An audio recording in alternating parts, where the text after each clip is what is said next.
Hello everybody, Gisele Grenier here. In this little video lesson, we're going to be painting a pear. Now I'm splitting this project up into two, where I have one part regarding how to use a lineless grid system to create your drawing. And then throughout the painting lesson, I'm going to be using that sketch to keep coming back and double checking to make sure that we have the right proportions. And this was inspired by Allison in the Facebook group. So let's get started. So first thing I'm going to do is I want to paint the background. Now just to give you an idea of the one I'm going to be using as a rough reference is this piece here. And I found it on Pixabay. I'm going to share the link with you so you can download a photo of this yourself to create your line drawing. And I'm using a piece of Terra skin paper. This is paper made of stone, not of wood.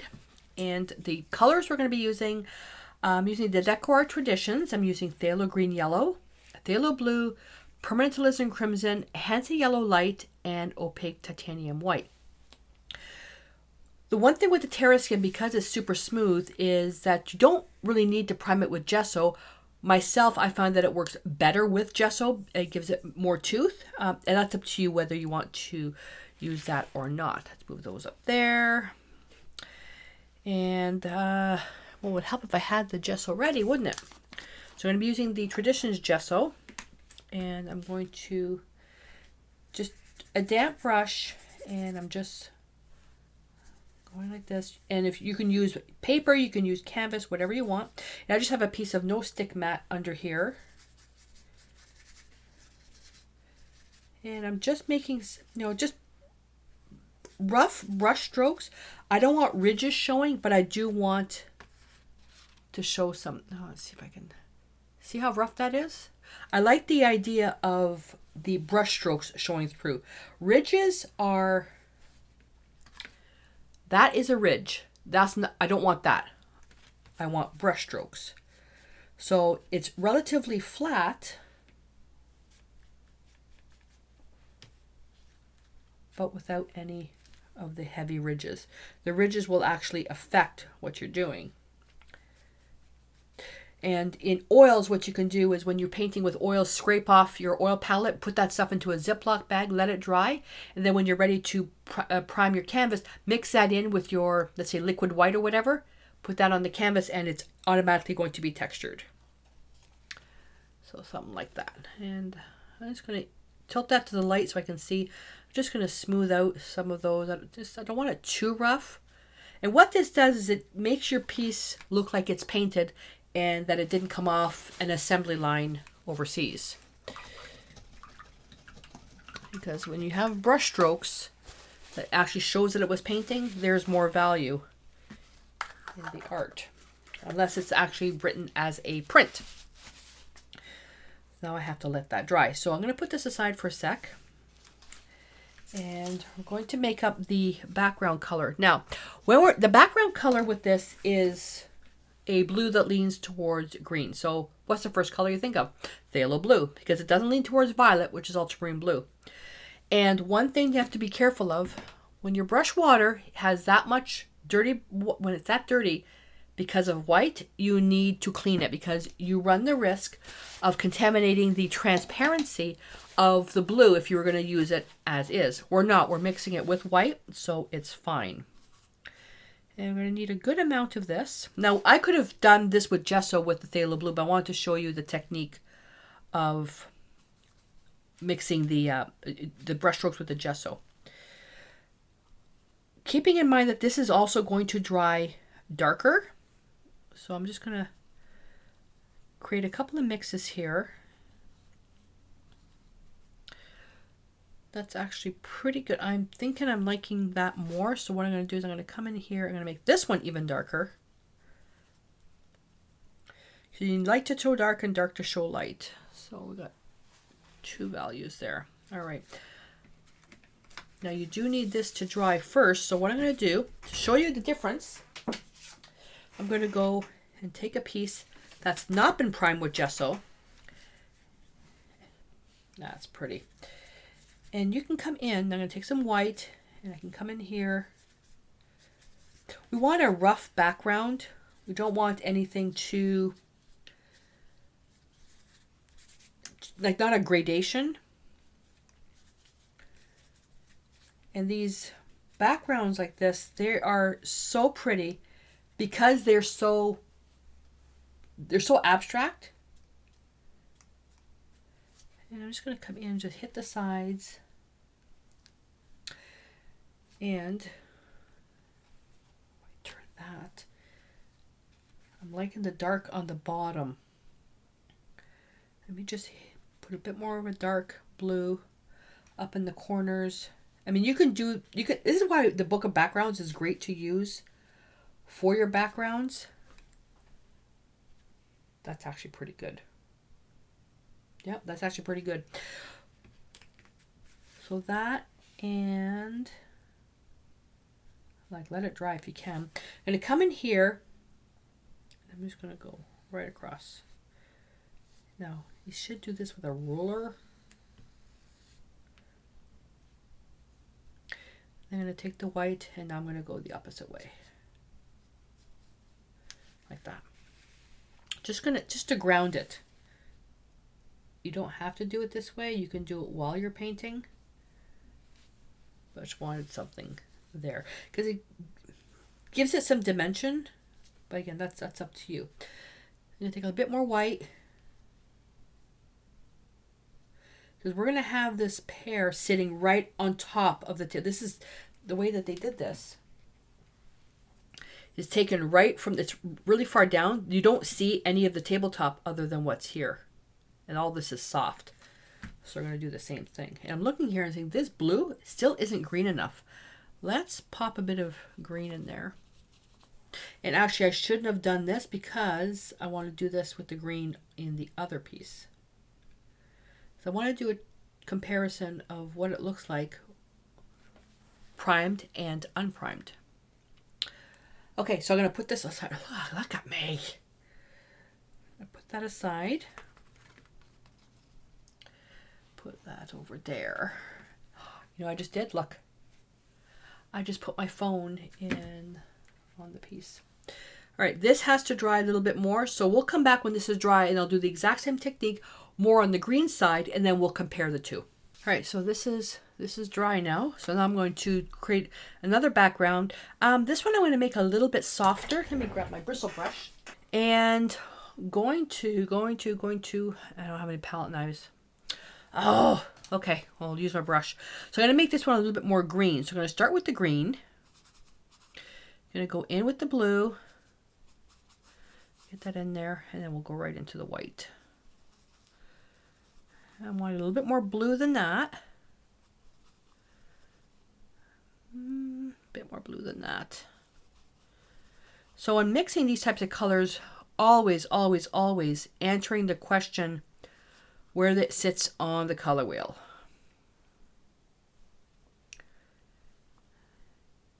A bit more. Yeah, that's actually pretty good. Okay. I'll take the Bristle Bright, load that up. And I'm really pushing this into the background.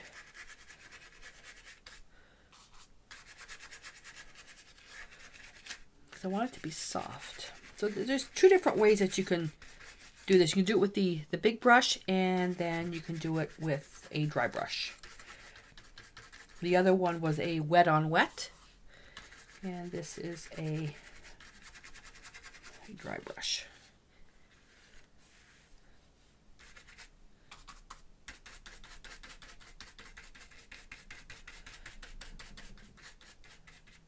Hopefully the camera's not bouncing up and down. Good thing about this stroke, this technique, it dries much faster. Now the pear is going to be here, but I'm trying to, let's see if this, you'll be able to see. That's how, you can see, where, I can show right there. I don't know if you can see those actual strokes. I'm gonna have to put another layer on top of that. And I'm looking at this, and it's not quite blue enough. So I'm gonna go in with a little bit more blue. There we go. And now I want to lighten that value a little bit. That's actually pretty good. Yeah, that's pretty good there. Try. Oh, I'm not supposed to do that next to the microphone. Joe said, you're going to send it into a tailspin. And go a bit more white in there. There we go.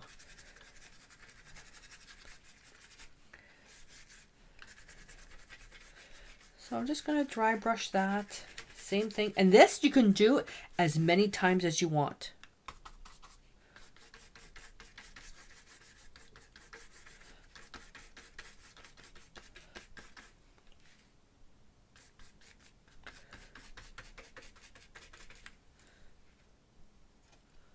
There. That's really pretty. Now this is really soft. If you want to have a little bit more action in there, what you can do is then come in with a bit more blue, and then you can come in and just pick some areas. It's too blue. Have the color mix first, and then you can come in here, and as you apply the paint, then just diffuse it through the whole piece. Focus on the corners and the edges.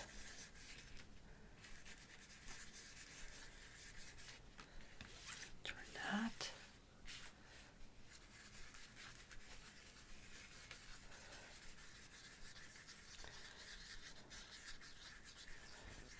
Just keeping it nice and soft. Now my unfortunate thing is I'm working with a piece that's already cut to size. So if you're working with something a little bit larger and you draw like a circle where your like the border is, that'll be a little bit easier. Now I'm going to visualize, and I'm going to come in here, I'm going to make this a little bit lighter. And I'm just still rubbing. I'm trying to do this wet on wet.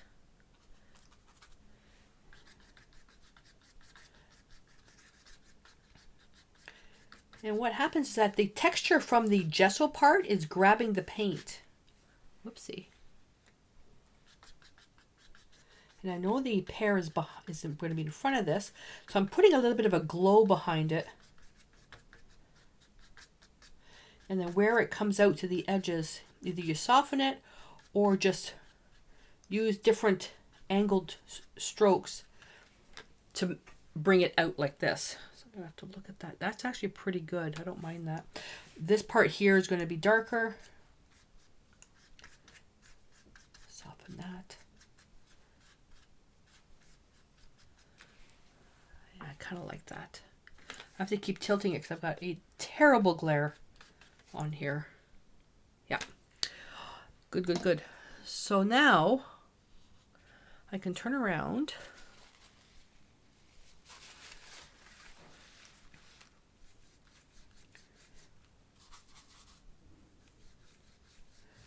Just going to come in with whatever's on the palette and create my horizon line.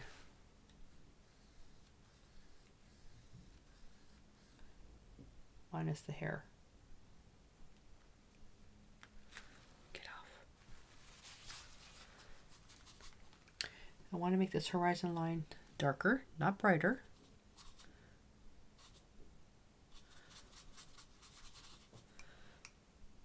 Because I'm going to be darkening this part anyways.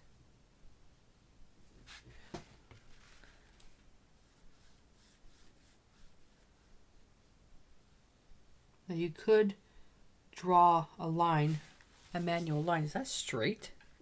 Yep. You could draw a manual line. Come in with white on the dirty brush.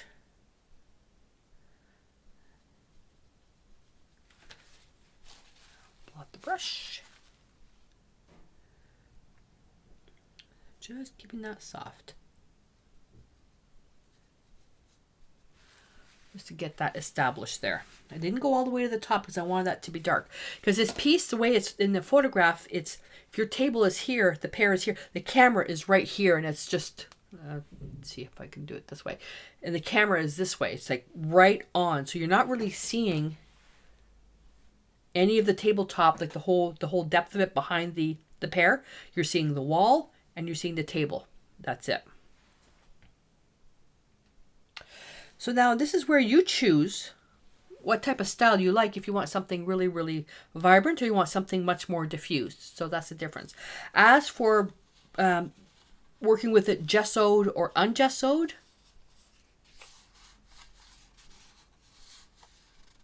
I like it. I like the feel without the gesso. I think it's just the feel of it, but you do whatever you want. So I'm going to try that. And now, this is now where the sketch comes in from the grid. So, you're going to take your photograph. Now, if you don't have the line that's grid system, you're going to use whatever your favorite method is and transfer it onto your substrate. Whatever it is you're painting on, that's your substrate.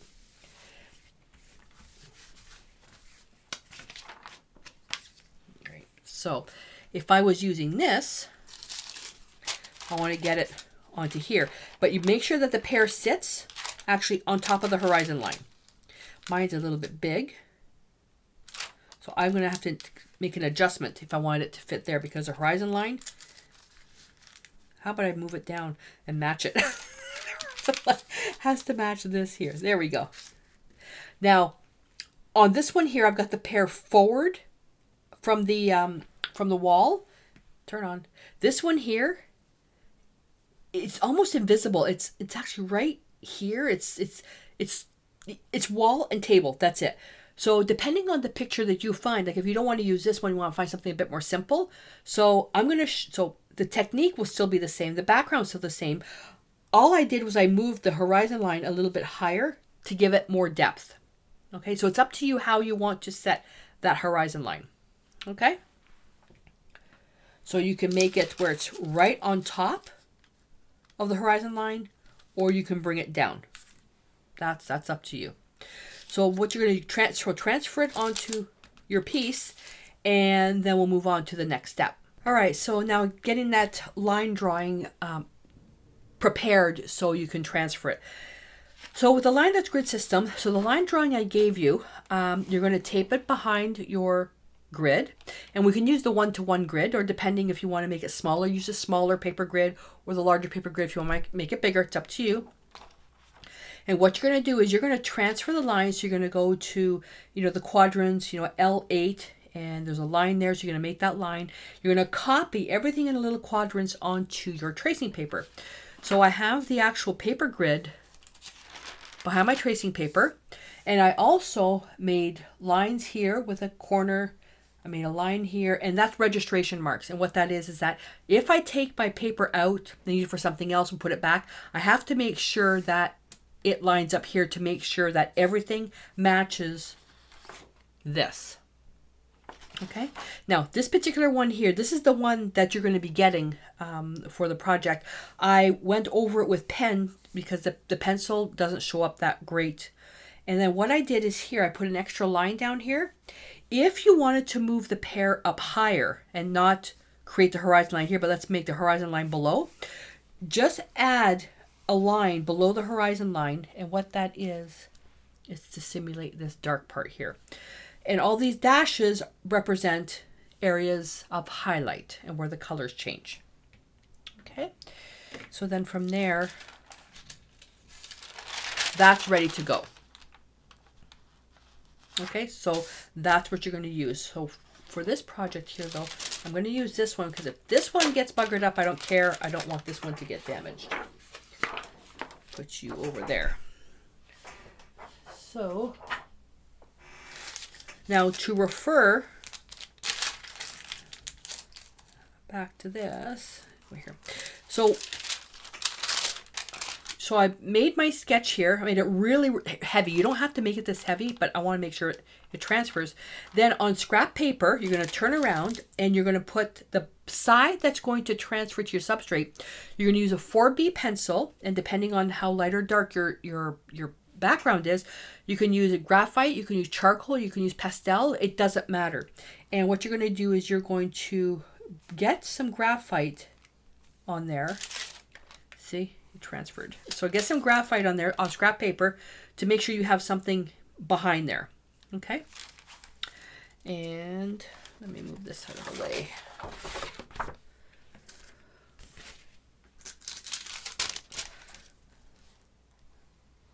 me just quickly do this. And I changed the direction of the stem as well. I want to make this project simple, so in the end, it only takes you a half an hour to complete it.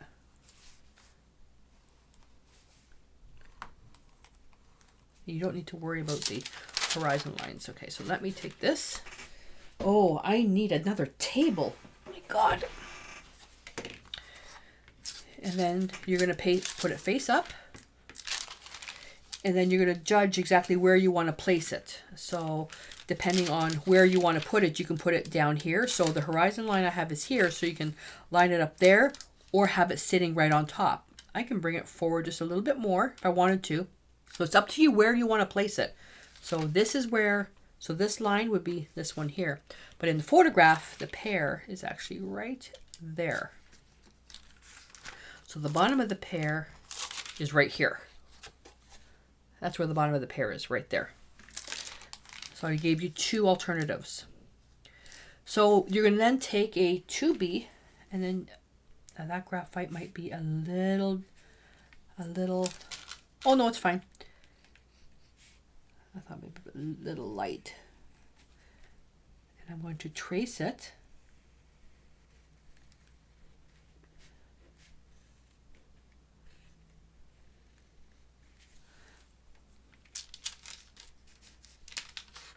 And you really should tape this down. There we go. So that's what we have. Okay, it's a little darker it needs to be. So what you could do is, because we're going to be painting with some transparent colors, you can come in and, oh, that paint wasn't dry. You can come in. Oh, I'm going to have to fix that.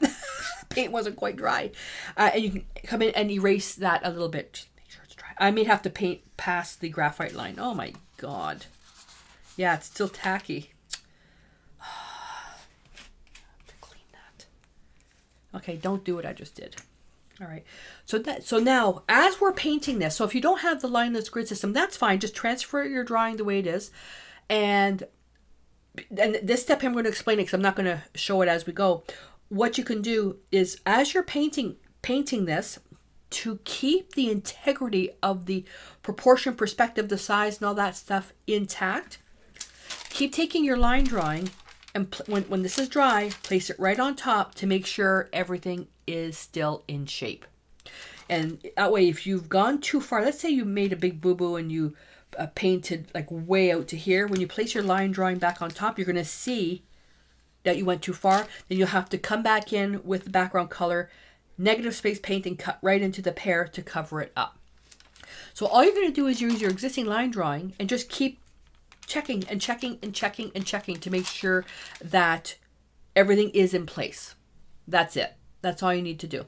And where this technique comes in handy, although we're really simplifying it with this pear, where it comes in handy is when you're working with portraits, people, pets, architecture, especially where everything perspective is key. But a lot of landscapes and that, you can pretty well, yeah, you can check it, but it's not as necessary. So that's how you do it. All right. So I'm going to take a paper towel. Let's see if I can, see if I can speed up the drying time of this.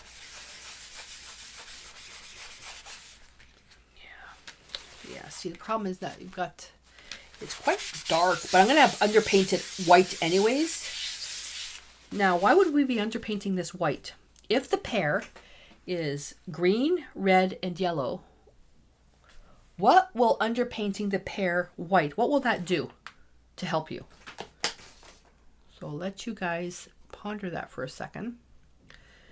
And I'm going to load some white. Let's bring our palette back out here and get those bottles out of the way. All right. Too much water in there. I had to spray my palette. I'm going to go right over the graphite lines, making sure there isn't any ridges. So when you're doing that, start painting in the middle. and then bring your brush outwards. And what that does is it gets the majority of the paint into the middle of the painting. But if you load your brush and you start right on the outside, you're going to get that heavy ridge of paint.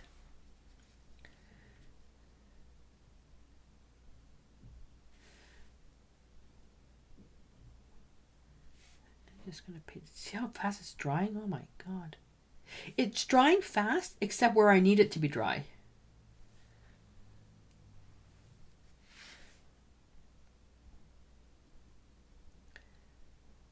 Now, if you wanted to paint this, let's say on an apron or something, the So Soft acrylics, there is an underpainting white that you can use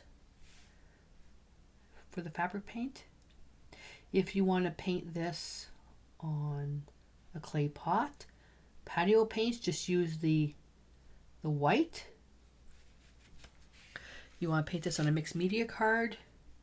I would use gesso instead of using the actual fluid acrylic white, because the fluid acrylic white is not 100% opaque. Even this one's not 100% opaque.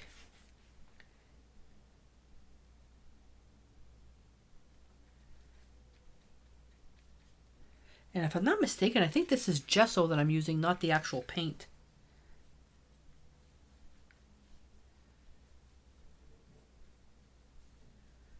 There we go. Now I'm just making sure that there aren't any strokes going opposite. Oh, okay. So you know how I've done this and I went back over. Look what happened. I lifted up some of the paint. So make sure that when you're painting, that it's completely dry before you start rubbing it. I just have to go over. We changed the studio, and so I didn't have the furnace vent directly coming towards me, and now I have to relearn all the lighting again. It drives me crazy. I have to keep tilting this. I'm gonna have to look at that tomorrow. There we go. There we are.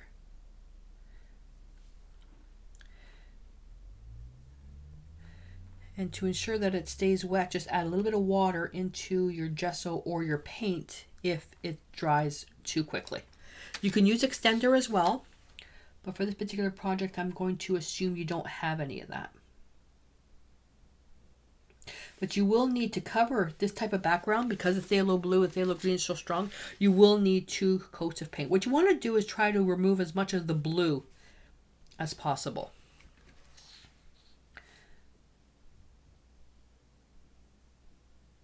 There we go. Alrighty, that's it. Now we have to let this dry. Have to let that dry. And I didn't, doesn't matter about that. You know what? While we're here, let's paint this.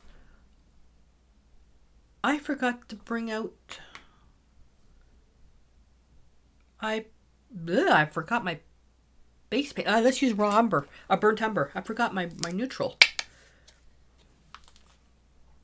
I forgot my neutral. Just a speck. Just a speck. Just a speck. Just a speck. And that brush is too big.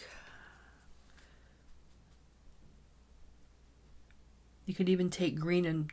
That's what I should have done. I should have took green and red. Yeah, well, I already got this out now. We just want to underpaint the stem really dark.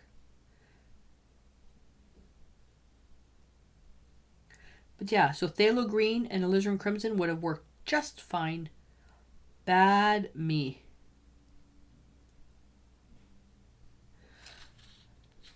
There we go. I'm going to bring that down just a little bit more. Touch, touch, touch right into the pear. Like that. And let's bend that a little bit.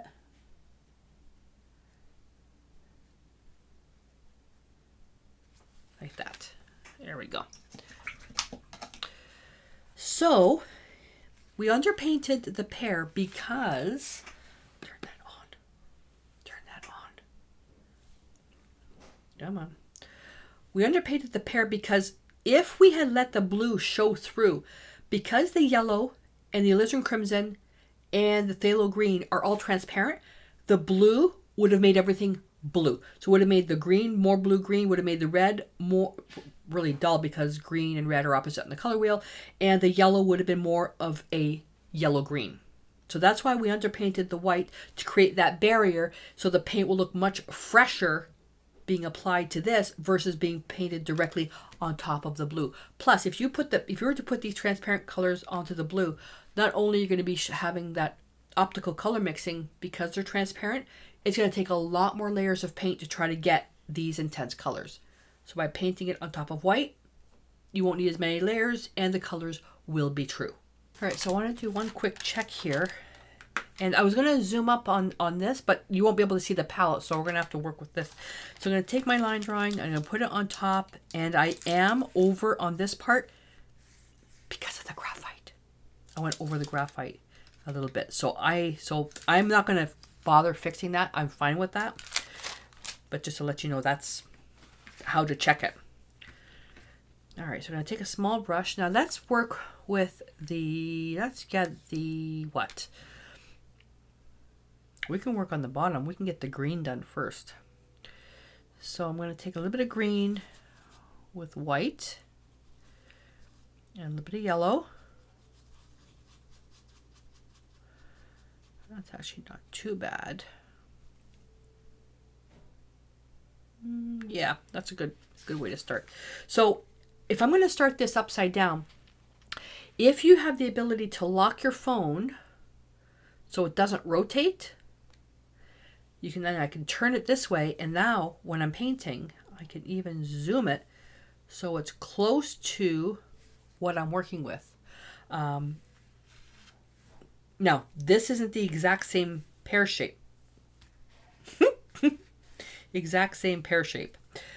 So I'm going to come in and I can do this. I've got a glare. I don't even know if I'm reaching the edge of the white. So I'm just start painting there. Let me put that down. I can't see.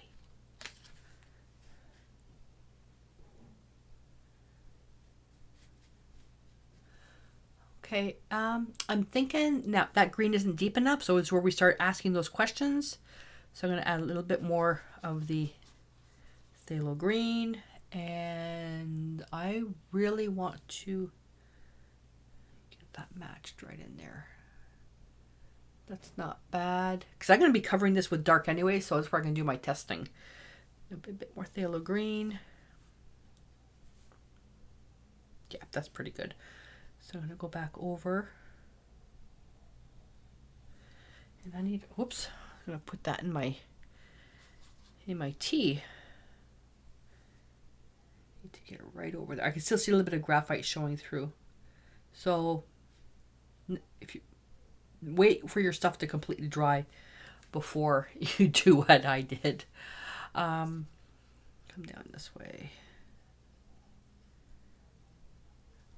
All right, that's looking pretty good. And you see how I'm fuzzing that out so I don't have any hard lines. If that were to dry the way it is, that's going to be very hard to cover up because everything is blended so neatly.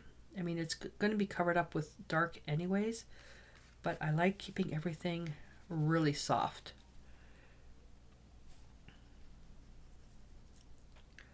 And that's going to be yellow. Let's see, I think we're pretty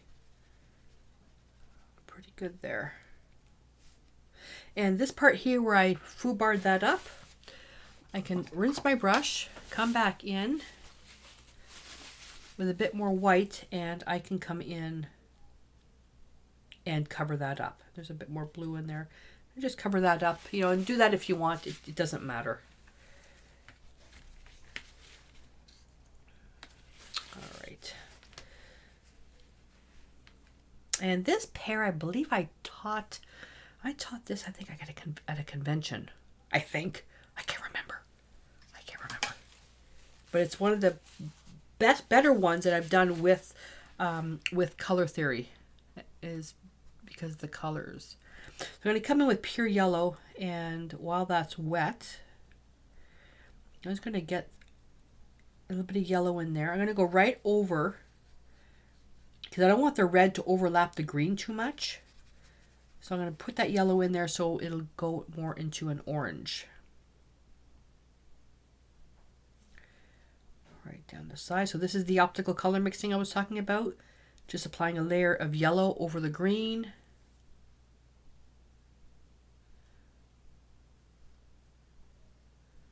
And it changes to yellow-green.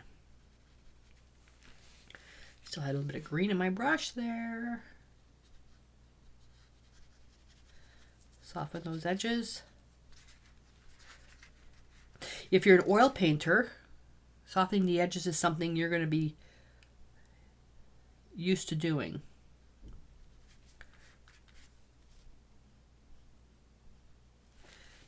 If you have the ability to work from a pear in real life, do that. Do that, do that, do that. So now I'm looking at this again under different lighting now, and that alizarin crimson is the wrong red. I'm looking at this, and this red does not lean towards blue. This red leans towards orange. So what I could do is just go with orange with a bit of crimson, or go with naphtha red light. But naphtha red light, I don't think is going to be right for this. Let me take some Pear Known Orange. Not a lot. And I'm going to take that and I'm going to test it with the alizarin crimson. Yeah, that's actually pretty good. I could even just... Yeah, that's actually really good. Don't tell Joe I did that. Just going to come in. A little bit of water. Because the alizarin crimson leans towards blue, I didn't want to be too heavy on the orange, because the orange and blue, they don't work well together. Let's just get that put in there. A bit more water. I want to get that more as a very, very transparent glaze. I'm going to wipe that out.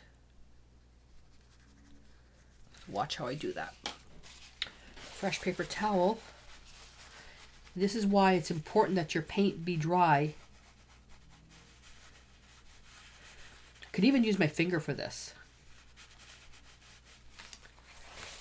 Or, oh,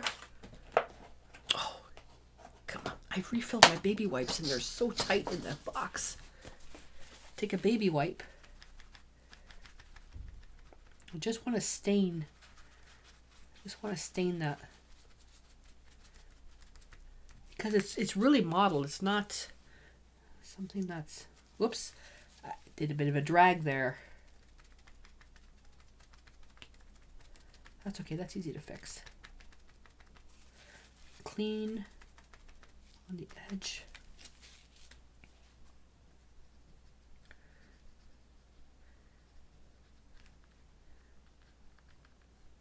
There we go. Just to get that tinted. Just want a bit of a modeling. I just want a little bit of an orange undertone. I didn't want the undertone to be that really heavy alizarin crimson because it just wasn't right. This is where that highlight's going to hit, right there.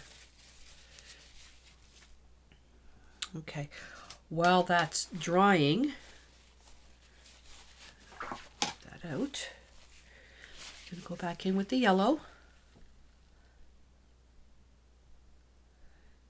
And make that a little bit stronger. Okay, I got to get my phone out of the way here with that glare. There we go.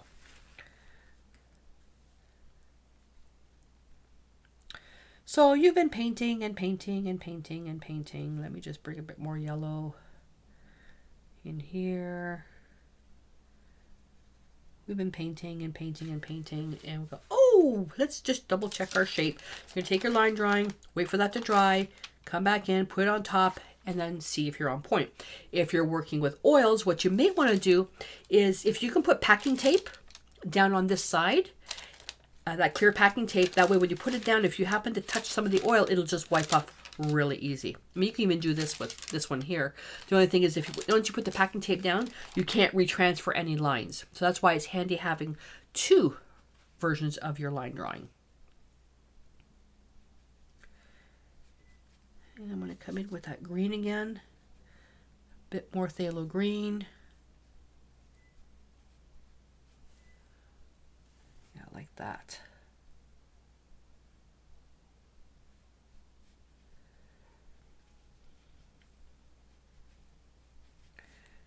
I'm going to go into yellow, right on the dirty brush,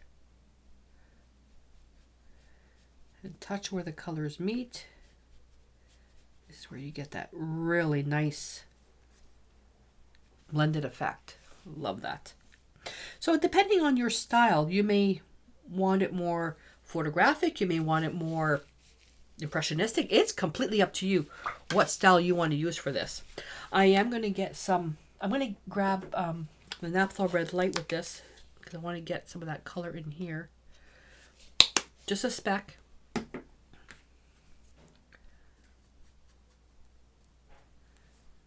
Let's see. Yep, that is the right color. That is the right color, but that's too strong. That's too strong. Let's get some water in there. I don't want to add any white to it because the white's just going to lessen the value. I want to go in with yellow.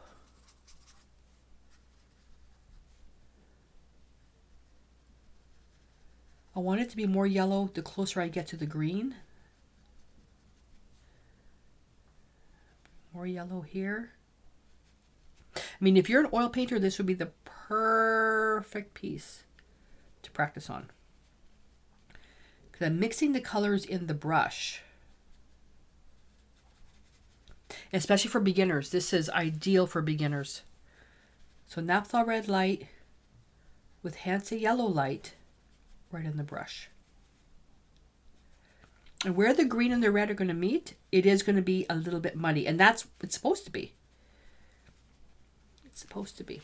Now, as we get towards this side, it's going to be more yellow. So I can go in right in here and just mix the colors. Keep it modeled. There we go. I'm going to go with the green. Bring the green in here. Tap, tap, tap. I'm going to rinse the brush. And I'm just going to tap where the colors meet. Oops. See what I did there? I didn't blot all the water outside the brush. Big hunk of water just came out of there.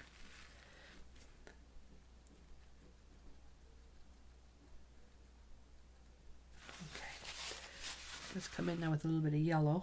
Let's see if I can fix that.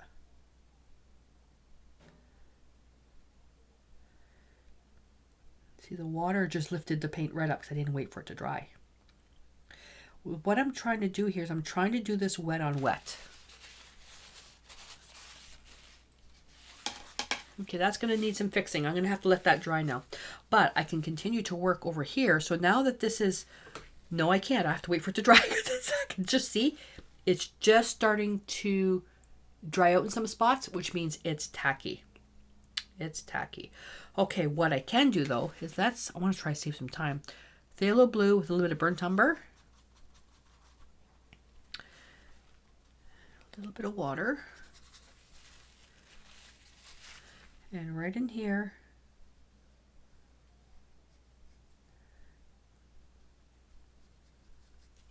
bit more water than that. Let's just get a washy. Let's just get a washy shadow under there. Just something like that. And I touch the end there to soften that, just like that. And just a little bit here.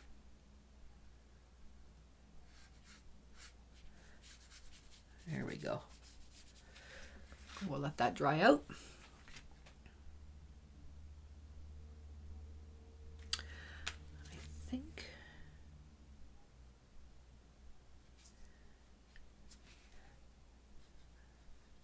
quite put enough in there. Sometimes it's the angle I'm on, it looks like it's crooked. There we are. Okay, dry, dry, dry. Dry, dry, dry. This is the part that I hate.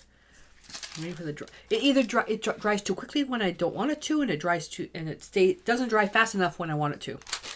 And then again, constantly going back over and over and over again, double checking to make sure. I got paint on it. To check your proportions. So as we finish up with this,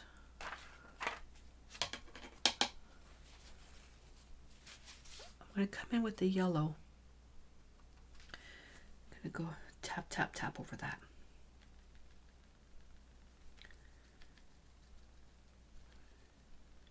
I'm not going to brush the paint on, I'm going to tap it. I want to get a little bit more modeling in here.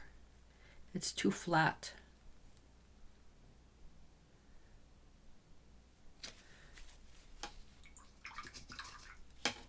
See that effect right there, how it's dark? That's what I'm trying to get along the whole ridge here.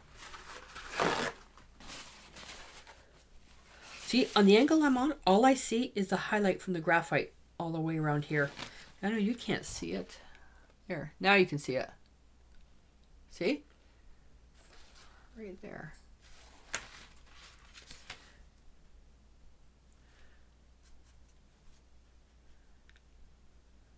Yeah, see, the paint still wasn't dry yet and it's coming up.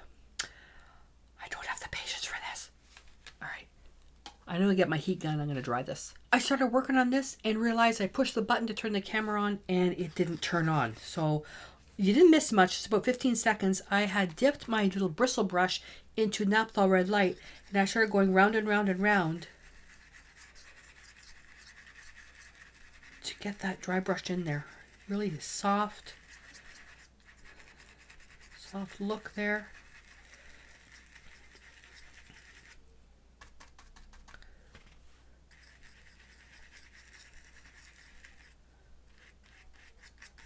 There we go. That just went off. Come on. There we go. Now this is a lot redder than what's... Oh my goodness. These freaking security things. Now it's a lot redder than what's in the piece, but that's fine. Back here with the yellow. Now we already know what we can do. We already know what we can do if it turns out to be too much of a color. Basically, you can paint it white, overpaint it with white, and then start again. But I really, really, really want to work this wet on wet. It just works out so well. Everything is just so beautiful. And then in here, and we need some half decent color in here because we have to put in that swipe of highlight.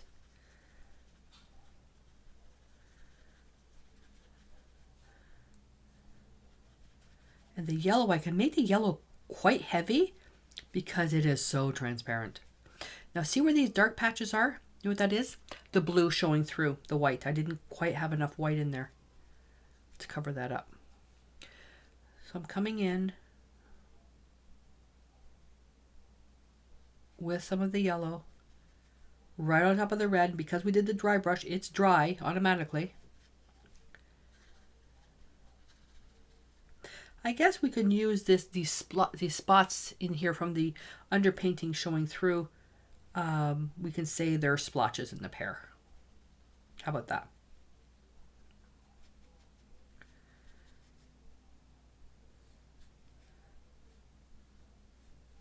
And then it's up to you, you know, how you want to, finish this off. I need to bring more yellow down here. It's way too green.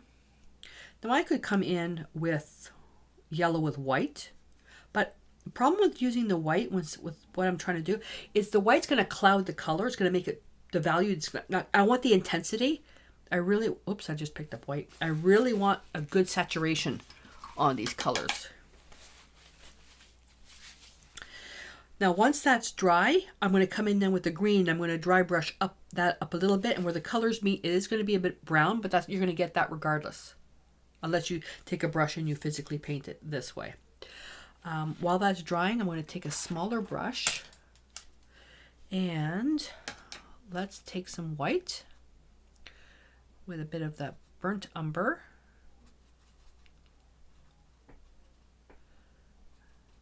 And just going to make a highlight color, and I'm just going to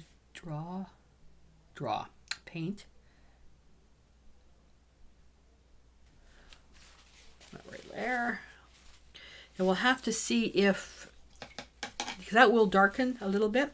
If it's still too white, we can take burnt umber with a little bit of water and just glaze right over it. And let's see if I can just take some white in the dirty brush. Yeah, I'm going to try to clean that out. Alrighty, you know what I'm going to do? Because I've already done this 3 times during this project, I'm letting this dry. I'm letting this dry. I'm going to go to the heat gun and dry that. I want to put another layer of yellow on top of this.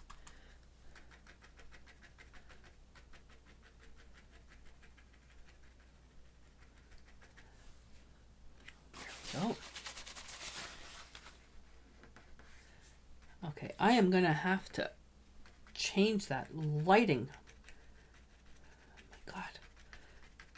And as I down, it'll be less and less paint. Layers upon layers upon layers. And that's where we're going to get all those beautiful colors, all this optical color mixing. Now, if you were doing this with pastels, that's how you're going to be doing it as well. It's all optical color mixing, layers upon layers upon layers. So,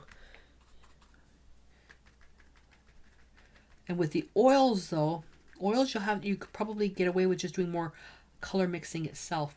One of the last things that we're going to do, I'm going to stop talking for a second. One of the last things we're going to do is when this is done, we're going to take a very tiny brush and we're going to put some dots of those little speckles that are in here, these little dots that are in there. Now I'm going to show you how to do it.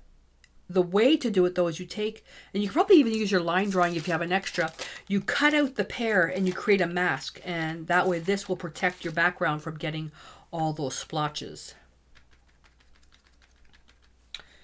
This is turning out really nice. I could have probably avoided 2 layers of paint if I would have made sure that the pear was completely base coated with the white ahead of time. Now let's take a little bit of that green with a bit of the yellow, and I'm just going to put a little bit of that in here, just a little bit, and a little bit in here. Oh, we can get the dots in there too. Interesting. I think I'm going to use that instead of the splatter technique. Okay, I'm going to wipe out as much of the paint as possible. Come in with the yellow to blend that in. There we go. Nice, nice. Alrighty, now we're going to let that dry. I'm going to pop in that highlight, and then we'll see if we can get those splotches in without having to cut out a mask. Okay, so that's dry now. Let's take our line drawing, put that over there, and where is that? Whoops. Right. I can't see. Where's the stem? There we go. So I'm a little bit over on this side, and you know what's bugging me is I can still see the graphite line through the side, and that's embedded right into the paint now because I didn't wait for it to dry. So against my better judgment, what I'm thinking, I'm trying to think, somebody, I think, what was it, Michael Ann? Or was it Allison? Somebody in the Facebook group asked about negative space painting. I think this might be a good opportunity to show this. So, and I hate doing this at this level because other than putting the splotches in, is that we're basically done. If I were to turn around and I can make another mixture here, because I love that effect, because you can't do this with a bristle brush, is to come in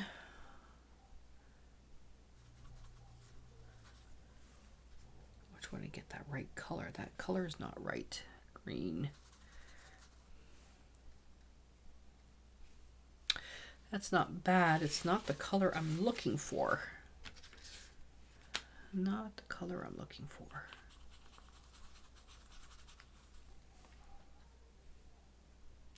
That's actually not bad. So I'm going to go in, and basically what you're doing is you're painting around the piece. There's pros and cons to doing this, and depending on the technique that you use, again, paint here, then go up to it. Don't start with freshly loaded brush and come right into it, because you're going to get a ridge of paint. The pros and cons to this cutting in technique was used by the masters. Your piece could look like it was like a cookie cutter, like a coloring book type of thing. What I'd like to say is you do this, and then you can come around and then put another layer of paint over your piece.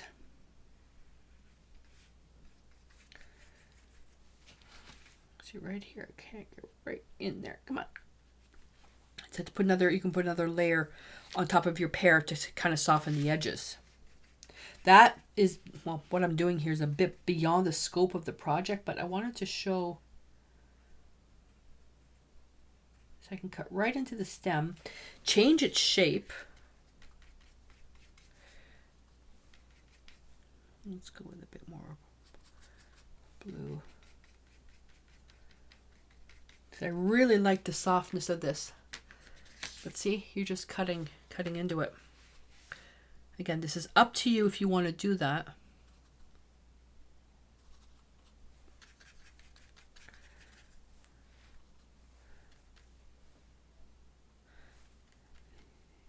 They can really work with the white to really boost up that contrast with the stem.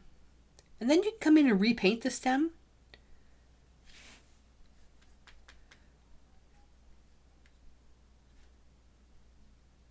My goal for doing that is basically just to cover up the graphite lines.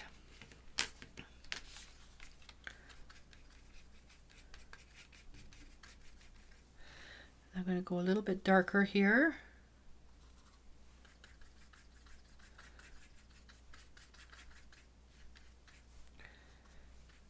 And it would help that the stuff was drying properly.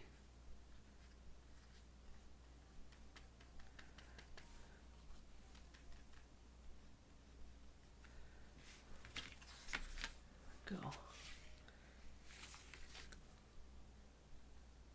So if you're working with oils, just scrape it off.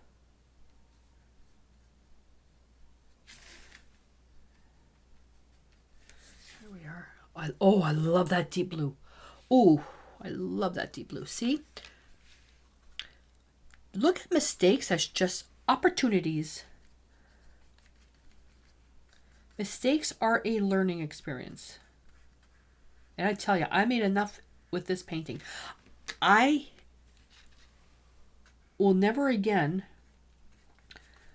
change my studio, the layout of the furniture. I have a lot more room now, but I will never change the layout of the studio without, and then just go straight dry and do a new painting. I've got to do some practice runs first, because the lighting is not, it's not right. Oh, I like that. Oh, I love that, love that, love that, love that. Okay. Oh, I've got that freaking glare. Okay, I want that rough background. Now, if you don't mind starting, basically giving yourself some practice and starting over again, just get another canvas and then transfer your line drawing again. Do it again.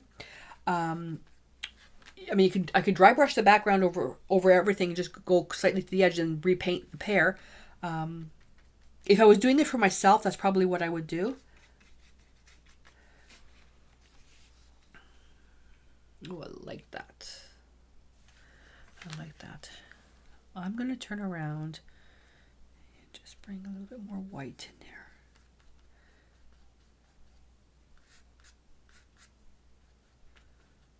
All I'm doing is introducing just some slight value changes in here. Like that. So remember when we were doing the dry brushing, is I'm still getting the texture from that gesso underpainting, the initial gesso underpainting. That's still coming through. Let's see if you can see it. If you can see that. But you can just turn around and you can just lightly, just some hits. And it's just grabbing the edges. Just adds a little bit of interest so it's not so flat. Like that. Yeah. Okay. The ground here, I'm just going to dry brush that as well. Same thing, letting some of that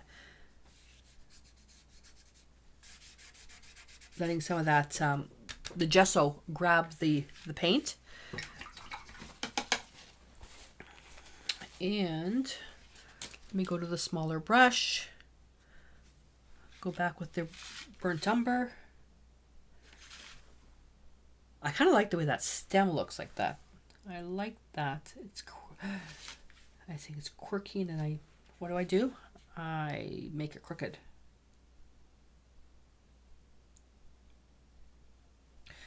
And then with some white, it's coming with the highlight. Here we go. And oh, that's soaking wet. Where's my little brush?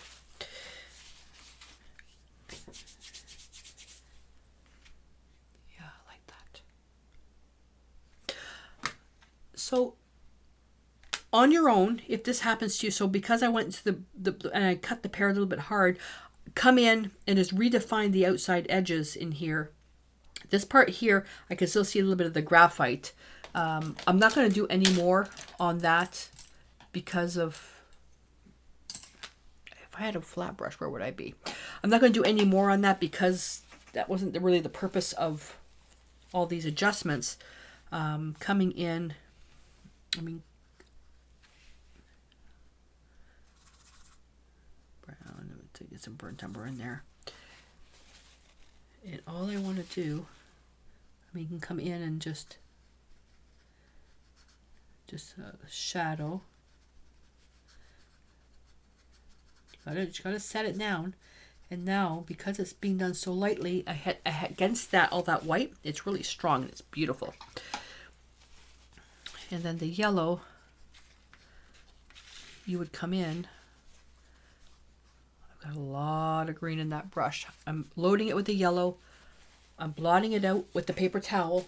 And this is how you clean your brush. Basically, it's just, if you didn't have water, you're using the destination color to cancel out the paint that's already in there. So I can come in. Now, because we did all the blending, beautiful blending with the bristle brush, you got to be careful now. Make sure you're only putting over a transparent layer of color. Otherwise, you're going to lose all that texture. But you would just come in and just redefine your edges of the pear. The tippy tappies with the splotches. So all I'm going to do, I load it with burnt umber, and it's like really light. I mean, you can even do it with burnt sienna. Make sure it's dry. And turn the brush so you're not going to get a pattern. And my phone just went off again. I'm not going to worry about that right now. I mean, it is rough on the brush, but this is where if you had a bristle brush that was a bit damaged, this is where you would use it for that reason. I went a little bit heavy here. What to do? Nothing. I can come in with yellow and go on top of it. Don't try to cover it. I'm just trying to adjust it. Because if you try to cover it up, it's not going to look natural. There we go. Just neutralizes it a little bit. Where did that go? And then you can come in with the green and then go back over that again. Don't use a brush and paint it this way, because the pear has all that visual texture, not physical texture because it's really smooth, but it has all that visual texture.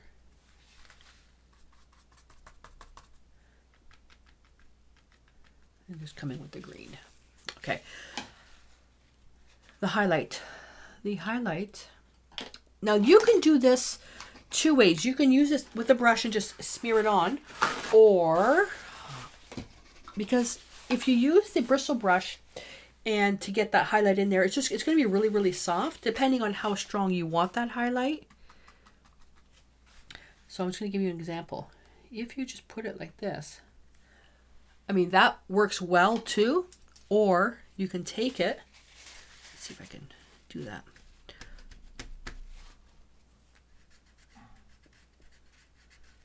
Okay, well that worked out a lot better, and it wasn't supposed to work out that well. Take your finger, smudge it, a Q-tip and smudge it. If you were to use a paintbrush and you come in, this is how you get a very hard highlight, but I always like taking my finger and just soften that around like that. That's completely up to you how you want to do that. And let me just load up, try to get this thing.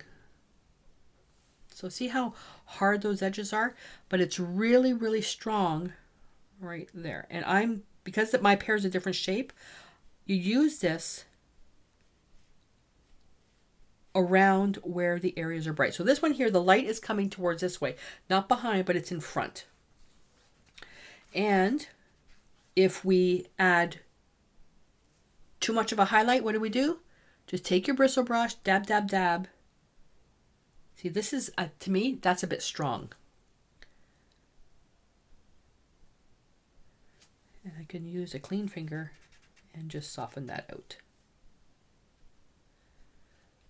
But highlights on a pear, I love doing with a bristle brush, because it just looks so soft. So there you go. All right. Do one more final check. Ooh. Should we try?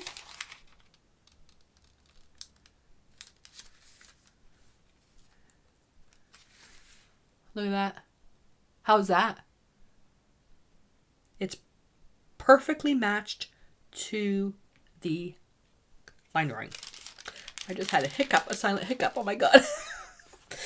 So take this and put your own spin on it. I realize my pear is really crooked here. It's square. We know now how to fix that though. We cut into it and reshape it. So take this. I'm going to give you the line drawing, create the painting. If you've got the line grid system, please use that and then first of all, to get practice with using it, and then take your line drawing and constantly check your piece as you're working with it. Oh yeah, that's still wet there. Okay, I gotta be careful. Make sure I handle that properly. So graphite, make sure your piece is dry. Even though it feels dry, take the heat gun to it to make sure. If you're using terrace skin or this type of paper made from stone, be careful with the heat gun. It'll disintegrate this. Okay, so be careful of that. Layers, layers, layers, layers. Your base coat, white. Don't be lazy like me. Put on 2 to 3 coats to make sure it's white, unless you purposely are working with colors that you want splotches showing through. The splotches to me were a bit much, but they worked out in the end. We worked with the cutting in, we worked with the dry brush versus painting in. We worked with so many different techniques and everything, and I did make, I think 3 major mistakes. And with that, again, just take that as a learning opportunity to work something. I use my mistakes to show you how to fix it without scrapping the whole piece. I will admit though, the piece that I actually worked before this, I did end up scrapping it because it just wasn't working. And at that point, you walk away, listen to some music, do something you love, 15 minutes, half an hour, then come back with fresh eyes and do it again. Me, it was too much caffeine this morning. I had 2 Nespressos of a really strong flavor and I was jittery.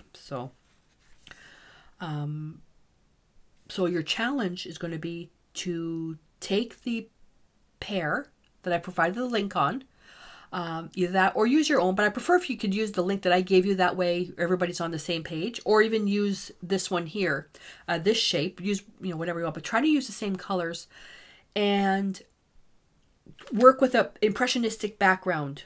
I want you to do your base coating. I want you to do your initial layers of base color of the Pear. I want you to work with synthetic brushes versus bristle brushes if you have. I want you to practice cutting in to reshape the Pear. I want you to use dry brush techniques to add nice, interesting accents here. I want you to practice with watery acrylics to get that in there. And all the while, as you're painting, double check to make sure everything is still in proportion. All right. Something this simple will lead you to bigger benefits down the road, where you're not going to waste time having to fix stuff so much at the end. If you've been painting forever, like Rich, I drew a blank, like Richard Schmidt. If you've been painting forever, you can afford to do the cutting in whenever you want. But that's a whole other level of art. So check your pieces, check your painting progress with your line drawing as you keep painting, as you go through, and, work with it that way. Okay, this is a thing that'll help you reduce waste. But again, if you make a boo-boo, it's okay to basically paint it over, or again, do the negative space cutting in to fix it up. It's fine, because what you're doing is you're learning what not to do next time. If you do the same mistake 25 times, then we have to have a discussion. Okay? All right. I want to see your pictures and your comments below, and I look forward to seeing your work. Until next time, stay inspired.